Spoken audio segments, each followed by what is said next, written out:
नमस्कार मित्रों, एक बार फिर प्रश्नोत्तरी लेकर के आपके सामने उपस्थित हूं। आइए बिना किसी भूमिका के प्रारंभ करते हैं आज की प्रश्नोत्तरी। सबसे पहला प्रश्न आपके सामने लेकर के आ रहा हूं।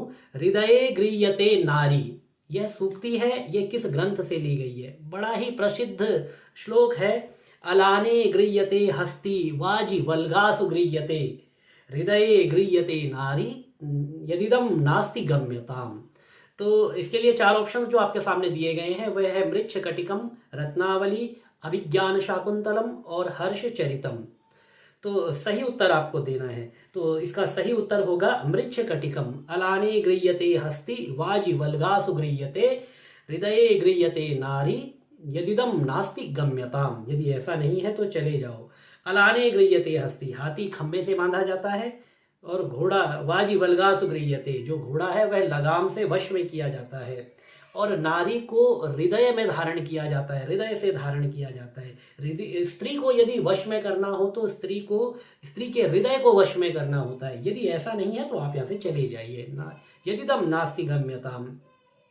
ये प्रथम अंक में शकार वसंत सेना के बिना जब न चलने की बात कहता है कि वसंत सेना के बिना मैं नहीं चलूंगा, तब उसका साथी जो विट है, जो कि विट शकार वसंत सेना का पीछा कर रहे हैं रात में, तो उस समय विट शकार से यह बात कहता है। इसके जो अन्य ऑप्शंस है उस पर भी एक बार विचार करें। रत्नावली नाटिका, तो श्री हर्ष प्रणीत रत्नावली नाटिका में प्रथम अंक में सूत्रधार श्री हर्ष की प्रशंसा करते हुए कहता है, मद भाग्योपचयादयम समुदिता सर्वो गुणानाम गणः।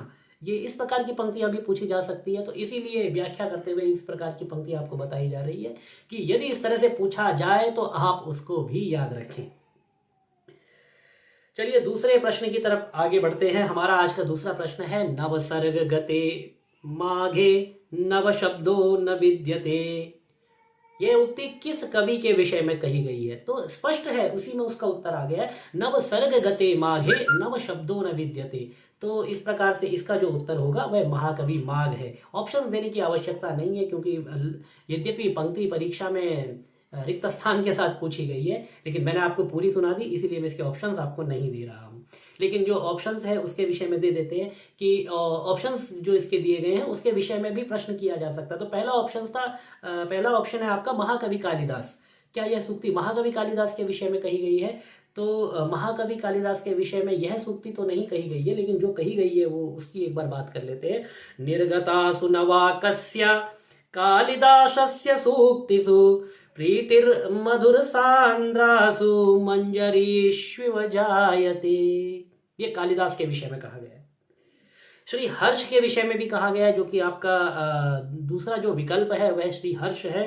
तो तावद भा भारवेर्भाति यावन् माघस्य नोदया उदिते नैषधे काव्ये क्व माघ क्व च भारवी। ये श्री हर्ष के विषय में कही गई है।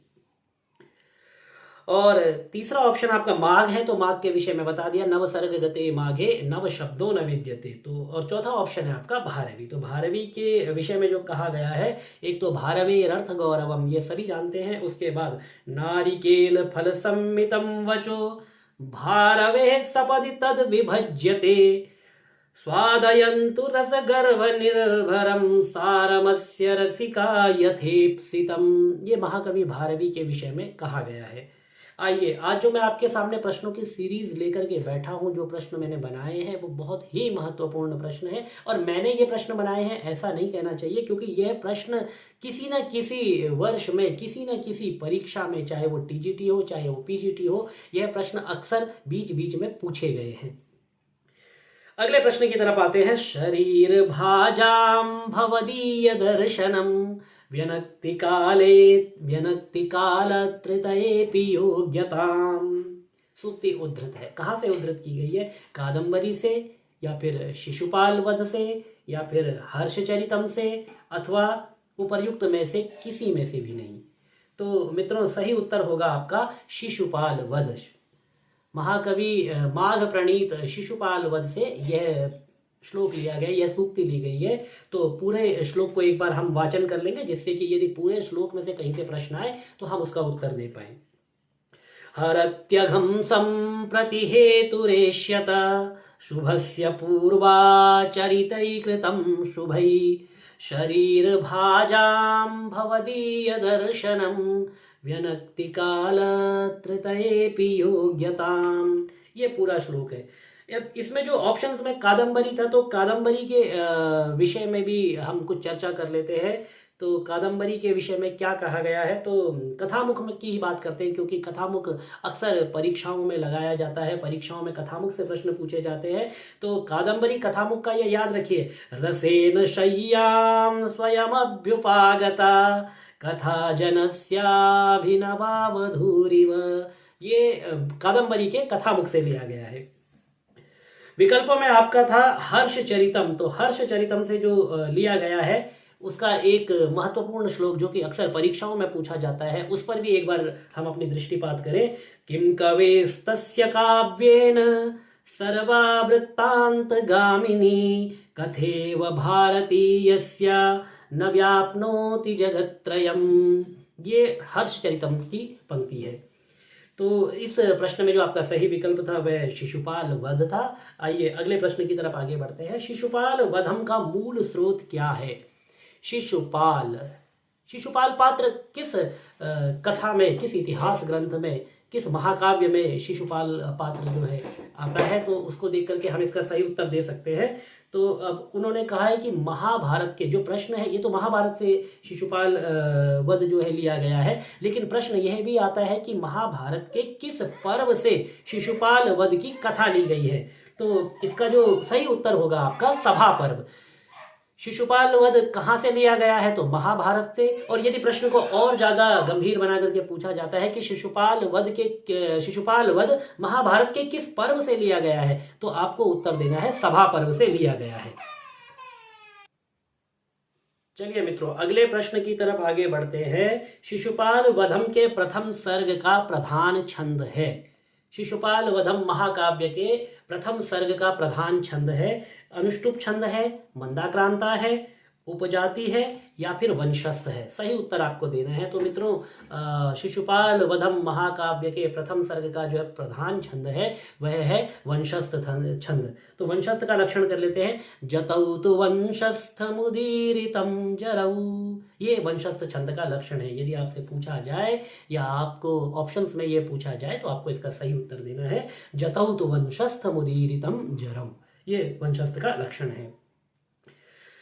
आइए अगले प्रश्न की तरफ आगे बढ़ते हैं। श्रियपति श्रीमति शासितुम जगत जगन्निवासो वसुदेव सद्मनि वसन्तदर्शावतरन्तमम्बरात् हिरण्यगर्भांग भुवं मुनिं हरि।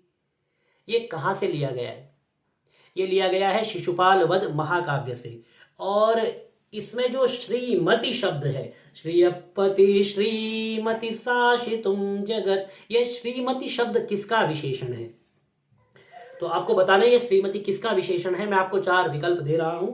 लक्ष्मी, नारद, वसुदेव का घर या फिर क्षीर सागर। तो मित्रों सही उत्तर होगा वसुदेव सद्मनि। ऐसा जो है श्लोक के अंदर आता है, श्रियपति श्रीमति शासितुम जगत जगन्निवासो वसुदेव सद्मनि। तो वसुदेव सद्मनि वसन्तदर्शावतरन्तमम्बरात् हिरण्यगर्भांग भुवं मुनिं हरि। ये पूरा श्लोक है और वसुदेव सद्मनि का विशेषण है श्रीमती। आइए अगले प्रश्न की तरफ आगे बढ़ते हैं। शिशुपाल वध महाकाव्य में कितने सर्ग हैं? मित्रों एक चीज याद रखिए, कि श ने। अब हिंदी में इसको थोड़ा सा और इजी कर लेते हैं, किसने, ऐसे कर दीजिए। अब शकार यहां पर थोड़ा सा डिफरेंट है, लेकिन आप उसको समझने की दृष्टि से लेकर के चले। कि मतलब किरात, स मतलब या श मतलब शिशुपाल वध, और ने मतलब नैषधीय चरितम। तो कि अब इसको इस तरह से जोड़िए, की के नीचे लिख दीजिए 18, स के नीचे लिख दीजिए 20 और ने के नीचे लिख दीजिए 22। तो ये सर्गों की संख्या हो जाएगी। तो 18, 20, 22 की स श शिशुपाल वध। तो शिशुपाल वध में जो सर्गों की संख्या है वह है 20।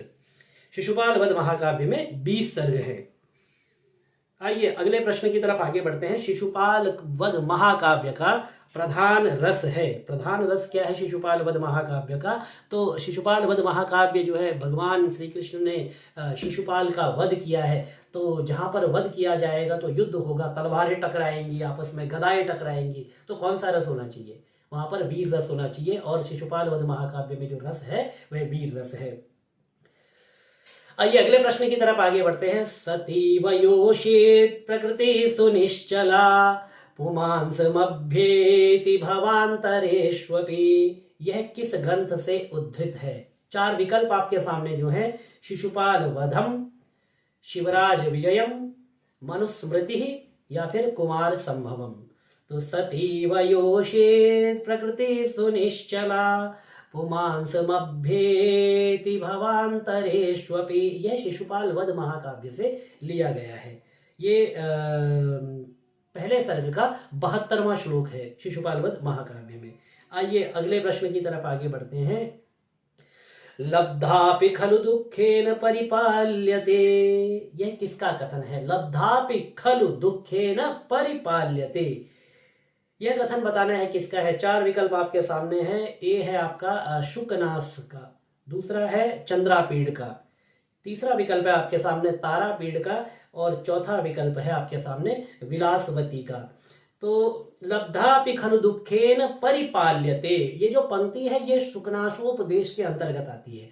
और शुकनासोपदेश जो काव्य है, जो गद्य खंड है, उसमें जितनी भी बातें जो बोली जाती है, तात चंद्रापीड़ और यहां से लेकर के और भवनम जगाम, यहां तक जो कुछ भी कहा जाता है वह सब सुकनास के द्वारा कहा जाता है। इसीलिए ये जो पंक्ति है लब्धापि खलु दुखेन परिपाल्यते, यह पंक्ति भी सुकनास के द्वारा ही कही गई है। एक बार पूरा गद्य आप सुन लीजिए। लब्धापि खलु दुखेन परिपाल्यते दृढ़ गुण पाश संदान निष्पन्दीकृतापि नश्यति उद्दाम दर्प भट सहस्त्रोल्लसिता शिलता पंजर विधृताप्यपक्रामति मद जल दुर्दिनांधकार गज घटित घन घटा परिपालितापि प्रपलायते। इस प्रकार यह पूरा गद्य खंड है। अगले प्रश्न की तरफ हम आगे बढ़ते हैं। कादंबरी का नायकत्वेन प्रमुख पात्र है, तो कादंबरी का प्रमुख पात्र कौन है? 4 विकल्प आपके सामने है। चंद्रापीड़, चंडाल कन्या या चांडाल कन्या, कादंबरी या फिर सुकनाश। तो यद्यपि कथा जो है नाम के अनुसार तो कादंबरी के ऊपर जो है कथा कही गई है, लेकिन इस कथा का जो प्रधान पात्र है, जो मुख्य पात्र है, वह है चंद्रापीड़। आपको याद रखना है, बहुत सारे बालक, बहुत सारे छात्र गलती करके कादंबरी लगा देते हैं। कादंबरी के पीछे नहीं जाना है, यहाँ पर चंद्रापीड़ आपको सही उत्तर देना है। आइए अगले प्रश्न की तरफ आगे बढ़ते हैं। मनस्तु साधु ध्वनि भी पदे पदे हरन्ति संतो मणिनूपुराइव, यह पंक्ति किस ग्रंथ से उद्धृत है? 4 ऑप्शंस आपके सामने है। नीति शतकम, मेघदूतम, कादंबरी या फिर शिशुपाल वधम। तो मित्रों इसका सही उत्तर होगा कादंबरी। मनस्तु साधु ध्वनि भी पदे पदे हरन्ति संतो मणिनूपुराइव, ये जो पंक्ति है ये शिशुपाल वध कादंबरी से ली गई है। क्षमा करें, शिशुपाल वध से नहीं, कादंबरी से ली गई है। विंध्यवन भूमिरिव वेत्रलतावती, विंध्यवन भूमिरिव वेत्रलतावती, ये किसका विशेषण है? अब आपको बताना है कि यह किसका विशेषण है। अगर आप कादंबरी का कथामुख आपने नहीं पढ़ा है तो उसको जरूर पढ़ें, उसका वाचन करें। कुछ दिनों में अपने चैनल पर हम उसको प्रस्तुत करेंगे, तो उसको भी आप अवश्य सुने, जिससे कि परीक्षा में आपको बहुत लाभ प्राप्त होगा। तो इसके जो 4 विकल्प आपके सामने हैं वह है प्रतिहारी, चांडाल कन्या, महाश्वेता अथवा विंध्याटवी। तो आपके जो प्रश्न है वह कादंबरी कथामुख से आ रहे हैं, तो इसमें से आप महाश्वेता को तो हटा दीजिए, क्योंकि कादंबरी कथामुख में महाश्वेता का वर्णन कहीं पर भी नहीं आया है। सही उत्तर है आपका प्रतिहारी। प्रतिहारी जब वेत्रलता को लेकर के चलती है, आगे चलती है, तो उसके विषय में महाकवि बाणभट्ट ने लिखा है, विंध्यवन भूमिरिव वेत्रलतावती। कादंबरी में किस रीति का प्रयोग किया गया है? बहुत ही प्रसिद्ध है कि कादंबरी में किस रीति का प्रयोग किया गया है। विकल्प मैं आपको दे देता हूं, तो विकल्प आप देखिए, वैदर्भी रीति का प्रयोग किया गया है, या फिर गौड़ी रीति का प्रयोग किया गया है, लाटी रीति का प्रयोग किया गया है, अथवा पांचाली रीति का प्रयोग किया गया है। तो मित्रों, इसका सही उत्तर है कि शब्दार्थयो समो गुंफा पांचाली रीति ऋष्यते। ये महाकवि बाणभट्ट के विषय में कहा जाता है। तो बाणभट्ट के विषय में जब पांचाली रीति की इस प्रकार से प्रशस्तियां कही जाती है, तो निस्संदेह कादंबरी में जो रीति का प्रयोग हुआ है वह पांचाली रीति का प्रयोग हुआ है। और रीति संबंधी अन्य भी प्रश्न आप लोगों से पूछे जाते हैं, तो आइए एक बार उस पर नजर हम अपनी डाल लें। वैदर्भी रीति, अभिज्ञान शाकुंतलम में वैदर्भी रीति का प्रयोग किया गया है। गौड़ी रीति का प्रयोग मालती माधवम और उत्तर रामचरितम, इन दो नाटकों में जो है, मालती माधव और उत्तर रामचरितम, इन दो कृतियों में जो है गौड़ी रीति का प्रयोग किया गया है, और पांचाली रीति का प्रयोग कादंबरी में किया गया है। मित्रों, आज के लिए प्रश्न माला को यहीं पर रोकते हैं। कल फिर एक बार उपस्थित होंगे आपके सामने नए प्रश्नों के साथ। तब तक